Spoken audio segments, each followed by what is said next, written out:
जय हिंद, नमस्कार दोस्तों मणिपुर एक बार फिर से दहल चुका है। ऐसा मैं इसलिए बोल रहा हूं क्योंकि एक प्रोजेक्टाइल हमले के माध्यम से 2 बच्चों की जान चली गई है। यहां पर जो हमला किया गया था इसमें एक बीएसएफ के जवान के घर को टारगेट किया गया था और इस हमले में 5 महीने की बिटिया और 5 साल के एक बच्चे की जान चली गई और जो बीएसएफ जवान की धर्मपत्नी है वो फिलहाल हेविली इंजर्ड चल रही है, जिनका उपचार अभी फिलहाल हॉस्पिटल में जारी है। अब आप इसी से अंदाजा लगा सकते हैं कि इस हमले के बाद काफी ज्यादा प्रदर्शन हुआ है क्योंकि हमला मैते डोमिनेटेड एरिया में हुआ है और फिलहाल कुकी के तरफ से कोई भी या किसी भी प्रकार की प्रतिक्रिया नहीं आई है। उन्होंने किसी भी प्रकार के हमले की यहां पर यह नहीं बोला है या रिस्पॉन्सिबिलिटी नहीं ली है फिलहाल अगर देखा जाए। लेकिन अच्छी बात यह है कि मणिपुर के जो नए चुने हुए मुख्यमंत्री है उन्होंने इस पूरे मसले को एनआईए के हाथ में सौंप दिया है। अब यहां पर पूरी जांच एनआईए करेगी। लेकिन इसी बीच मणिपुर में एक बार फिर से इंटरनेट को शट डाउन कर दिया गया है और यहां पर जो 5 डिस्ट्रिक्ट है जहां पर ऐसा मानना था कि प्रोटेस्टर जो है वो धीरे धीरे करके ज्यादा उग्र हो रहे थे और जब भी ऐसा उग्र प्रदर्शन होता है तो भारत में भी अब एक तरीका चालू हो चुका है, तुरंत इंटरनेट को शट डाउन किया जाता है ताकि किसी प्रकार की मिस इंफॉर्मेशन, डिसइंफॉर्मेशन या फिर रूमर्स को फैलाया ना जाए या फिर ऐसे फेक एजेंडास को नया फैलाया जाए जिससे कि उस पर्टिकुलर एरिया में जो पीस स्थापित होना है वो और ज्यादा खराब हो जाए, शांति वहां पर बिल्कुल भी ना बचे। तो कारण यही है कि इस बार फिर से 5 जिलों में फिलहाल इंटरनेट शटडाउन कर दिया गया है। और अगर आप अपडेट्स देखेंगे तो यहां पर फिलहाल मणिपुर के जो मुख्यमंत्री उन्होंने बोला है कि we will take stern action in bomb attack that killed 2 children amid the protest. क्योंकि प्रोटेस्टर्स ने पूरे जो मैपे डोमिनेटेड एरिया में प्रोटेस्टर्स थे उन्होंने भी जो एक पब्लिक प्रॉपर्टी है उसे भी डैमेज किया, सीआरपीएफ के जो कुछ कैंप थे उसे भी टारगेट करने का प्रयास किया। क्योंकि अपने आप में ये बहुत समय बाद ऐसा हो रहा है कि यहां पर बच्चों की जान गई है। और देखिए किसी भी देश के लिए अगर बच्चों की जान जाती है किसी भी प्रकार के हमले में, कैसे भी इंटेंशनल हो अनइंटेंशनल हो, तो अपने आप में ये बहुत बड़ी बात होती है। और यहां पर सिक्योरिटी फोर्सेस के ऊपर अब बहुत ज्यादा दबाव बन चुका है। अगर आप हेडलाइंस देखेंगे तो वही बात है, एक्सपर्ट्स का तो हमेशा से यही मानना होता है कि मणिपुर जो है ना उसकी काफी ज्यादा फ्रैक्चर्ड हिस्ट्री रही है और अभी भी जो डिस्प्यूट है आप इसका कोई कारण बता दे, लेकिन ये डिस्प्यूट भी अगर हम बोले कि ब्रिटिश एरा से ही डेवलप किया गया है तो इसमें भी कोई दो बातें नहीं होगी। क्योंकि यहां पर बात आ रही है अलग अलग वर्गों की डिमांड्स की। अब अगर देखा जाए तो ब्रिटिश ने भी इस डिस्प्यूट को कैसे बना तो इस वीडियो के माध्यम से पूरा समझने का प्रयास करेंगे। तो यहां पर अगर आप देखोगे तो आपको हाइलाइट्स अपडेट्स में वही मिलेगा। एस्केलेशन ऑफ वायलेंस की अगर बात की जाए तो पूरा प्रोटेस्ट है वो टर्न जो हो चुका है वायलेंट रूप ले चुका है, काफी उग्र प्रदर्शन हो चुका है।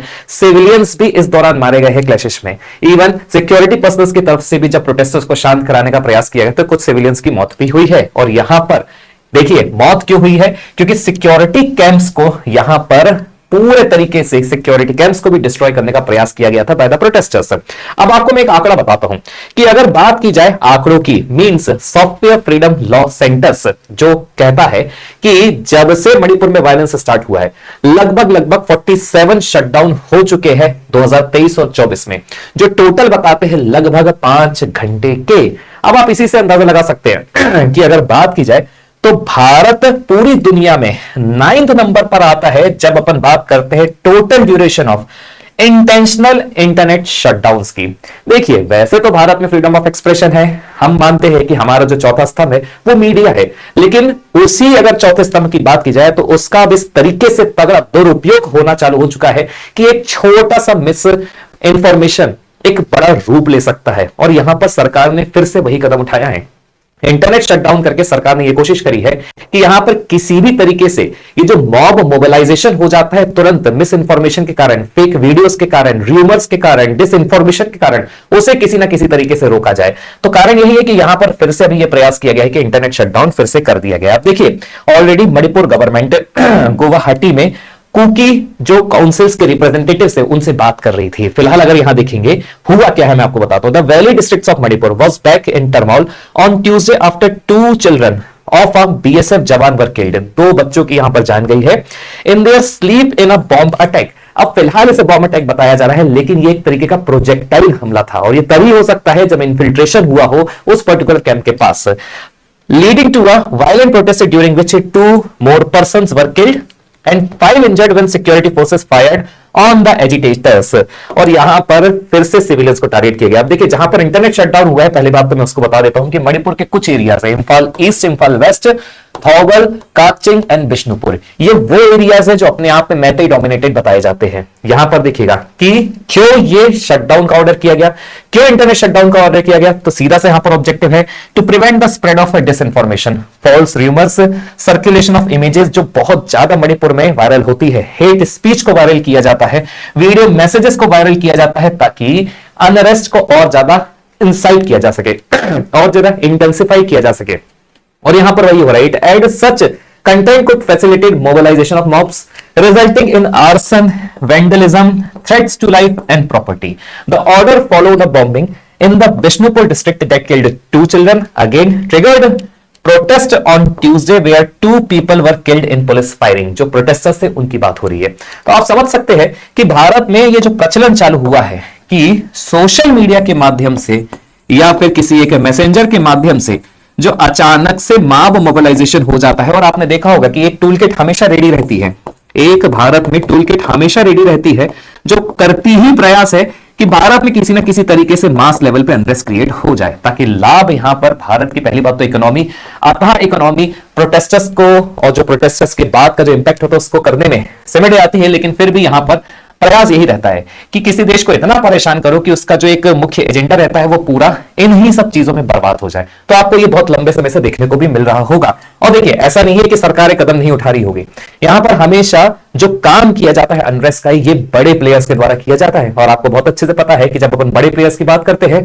तो अमेरिका, चाइना और बहुत सारे ऐसे देश है जो चाहते हैं कि भारत जिस तरीके से है, जो भारतीय बस में शांति है, वो मणिपुर के माध्यम से, नॉर्थ ईस्ट के माध्यम से पूरा अशांत हो जाए, ताकि सरकार का अता पैसा सिर्फ और सिर्फ इसी व्यवस्था में जाए और किसी चार व्यवस्था में ना जाए। अब यहां पर जो है कि हमेशा से मणिपुर इतना सेंसिटिव क्यों रहा है, तो हमेशा जो टेंशन का कारण रहा है वो दो ही कम्युनिटी के बीच में रहा है। दोनों का नाम है मैतेई और कुकी कम्युनिटीज। मैतेई की बात की जाए तो देखिए बहुत सिंपल सी बात है, मैतेई कम्युनिटी हमेशा वैली रीजन पे रहती है, घाटी पे, और घाटी के इर्द गिर्द जो हिली एरियाज है वहां रहती है कुकी। और ये कोई अभी से नहीं है, ये जो बाइफर्केशन किया गया है, ये इसका जो ओरिजिनेशन है मैं आपको आगे स्लाइड के माध्यम से बताऊंगा, लेकिन फिलहाल इसका जो ओरिजिनेशन है वो हमेशा से ब्रिटिश पीरियड से ही है। तो आप समझ सकते हैं यहां पर तुरंत जो अभी हाल फिलहाल में यमनाम खेमचंद सिंह जो नए चीफ मिनिस्टर है, जब इन्होंने पदभार संभाला था, तो वैसे ही देखिए जब पदभार संभाला था तो ऑलरेडी ये कांटे वाली कुर्सियों में बैठे हुए थे। इनका सबसे बड़ा काम था कि किसी ना किसी तरीके से कुकी और मैतेई के बीच में पीस टॉक चालू हो जाए, क्योंकि जब तक बातचीत नहीं होगी विकल्प का रास्ता नहीं निकाला जाएगा। तो प्रयास यही था। लेकिन फिर भी देखिए 4 फरवरी के बाद इन्होंने अपनी कुर्सी संभाली, उसके बाद ये अभी तक का सबसे बड़ा हमला बताया जा रहा है। यहां पर देखिए, quickly decided to hand over the case related to the death of the children to the NIA and appealed to the protesters to remain calm, not to give in to the emotions. Singh held a meeting with the MLAs and the security top brass during which orders were issued for a combing operation in search of the assailant। देखिए विष्णुपुर की अगर बात की जाए तो जहां पर हमला हुआ है, विष्णुपुर बेसिकली कुकी डोमिनेटेड चुरा चांदपुर से घिरा हुआ एरिया है। और आप समझ सकते हैं कि काफी ज्यादा फिर आसान हो जाता है कि अगर एक घाटी में, एक घाटी के इर्द गिर्द अगर हिल एरिया से, तो वहां से इन्फिल्ट्रेट कर हमला करना है। तो इसलिए सरकार भी पहली नजर में यही समझ रही है कि यह हमला कुकी मिलिटेंट्स के द्वारा ही किया गया होगा। तो अपने आप में फिर से वही बात है कि कुकी और मैतेई के बीच में फिर से अब पूरा जो मामला है वो काफी ज्यादा उग्र हो चुका है। क्योंकि यहां पर उग्र होने का कारण, पहले अगर मान लीजिए प्रोटेस्टर्स की भी हत्या होती तो फिर भी सामान्य हो जाता, लेकिन जब बच्चों की बात आती है तो सच में बहुत ज्यादा तबाही मचती है। यहां पर देखिएगा मणिपुर एथनिक फॉल्ट लाइन की अगर बात की जाए तो अब तक देखा जाए तो वैसे तो मणिपुर कुल मिला के 16 जिलों में विभाजित है। देखिए मैं आपको एक छोटी सी इमेज बताता हूं। मणिपुर की अगर बात की जाए तो कुल मिला के वो 16 जिलों में विभाजित है। लेकिन देखिए इंटरेस्टिंगली अगर बाइफर्केशन किया भी गया है तो डिस्ट्रिक्ट के हिसाब से आज के समय में मणिपुर को नहीं जाना जाता है। मैतेई और कुकी डोमिनेटेड एरियाज के हिसाब से पूरे मणिपुर को आज के समय में जाना जाता है। मतलब एक तरीके से जो 16 एडमिनिस्ट्रेटिव यूनिट है उसके हिसाब से नहीं, बल्कि कम्युनिटी के कैटेगराइजेशन के हिसाब से उसे जाना जाता है। मैतेई वो है जो वैली में रहते हैं और कुकी वो है जो वैली को घेरे हुए हिल्स में रहते हैं। और ये जो कुकी है इनकी हमेशा से एक डिमांड रही है, मैं आपको आगे बताता हूं। लेकिन अगर हिस्टोरिकल बैकग्राउंड की बात की जाए तो मणिपुर को पहले कांगलीपाक के नाम से जाना जाता, जो एक प्रिंसली किंगडम था। इसके ऊपर 18वीं सेंचुरी 18वीं शताब्दी में बर्मीज इन्वेजन होता है, बर्मा इसके ऊपर इन्वेजन करता है, हमला करता है और 1891 में ब्रिटिश प्रोटेक्टोरेट बन जाता है। मतलब जो अंग्रेज रहते हैं वो एक प्रकार से मणिपुर के प्रोटेक्टोरेट स्टेट बन जाते हैं। उनकी जिम्मेदारी बनती है कि मणिपुर को हम सुरक्षित करके रखें, संरक्षित करके रखें। फिर क्या होता है कि जो ब्रिटिश की पॉलिसी होती है वो इंस्टीट्यूशनलाइज करती है और देखिए मणिपुर में भी आपको ब्रिटिशर्स का एक डिवाइड एंड रूल, फूट डालो एंड राज करो, ऐसा देखने मिलेगा जो अभी भी पूरे मणिपुर में आग का कारण बना हुआ है। और ऐसी आग का कारण जिसका लाभ अलग अलग पॉलिटिकल पार्टीज बहुत लंबे समय से ले ही रही है। तो यहां पर आप समझेगा ब्रिटिश ने क्या किया, इम्फाल में जो वैली एरिया है वहां पर मैती कम्युनिटी को पूरा एकीकृत करके रखा और हिली एरिया है जो कि 90% लैंड है वहां पर कुकी और नागास को रखा। मतलब इस तरीके का डिवीजन किया। तो यहां पर आप समझिएगा वैली और हिल्स में ये यही बताता है कि जो ज्योग्राफी है मणिपुर की और जो कॉलोनियल पॉलिसी रही है ब्रिटिशर्स की और जो चली आ रही है वही सबसे बड़ा स्ट्रक्चरल कॉन्फ्लिक्ट रहा है पूरे मणिपुर में। एक प्रकार से यही एक ऐसी हिस्टोरिकल फॉल्ट लाइन है जिसको आप ट्रेस कर सकते हैं, जो ब्रिटिश एरा से आपको देखने को मिलेगी। और फिर बाद में वही बात है, भारत में कुछ भी होता है तो उसकी ऊपर तो राजनी होती है। इसलिए जो कॉन्फ्लिक्ट है कोई सडन नहीं है बल्कि लॉन्ग टर्म बेस्ड है, जो कि आइडेंटिटी पर बेस्ड है, लैंड पर बेस्ड है, पावर पर बेस्ड है। पूरे अगर पॉपुलेशन की बात की जाए 3.2 मिलियन है, लेकिन इमेजिन करिए 2023 से लगभग 260 से ज्यादा लोगों की जान जा चुकी है और लगभग 60,000 से ज्यादा लोग डिस्प्लेस हो चुके हैं, अलग अलग रिलीफ कैंप में रह रहे हैं। तो यहां पर बताया यह भी जा रहा है कि जल्द ही इनसे बातचीत की जाए कुकी और मैतेई से, ताकि एक सॉल्यूशन पर काम किया जाए और जितने लोग डिस्प्लेस है उन्हें वापस मुख्य धारा में लाया जाए, मेन स्ट्रीम में लाया जाए और मणिपुर को फिर से स्टेबल किया जाए। लेकिन इतना आसान नहीं है क्योंकि भारत को भी तोड़ने का अंदर से बहुत सारी शक्तियां प्रयास करती रहती है, जिनका साथ बाहर के बड़े प्लेयर्स देते हैं। हुआ भी वही है, विष्णुपुर में वायलेंस हुआ, रॉकेट लाइक प्रोजेक्टाइल अटैक था। तो आप इसे सिंपली एक बॉम्ब अटैक से नहीं कर सकते, इसलिए एनआईए के पास ये जांच सौंपी गई है। अब जो इमीडिएट आफ्टर मैथ बताया जा रहा है, हो सकता है कि संभवतः यहां पर मोर वायलेंस देखने को मिले, तो इसीलिए एक प्रिकॉशनरी वे में इंटरनेट शटडाउन किया गया है।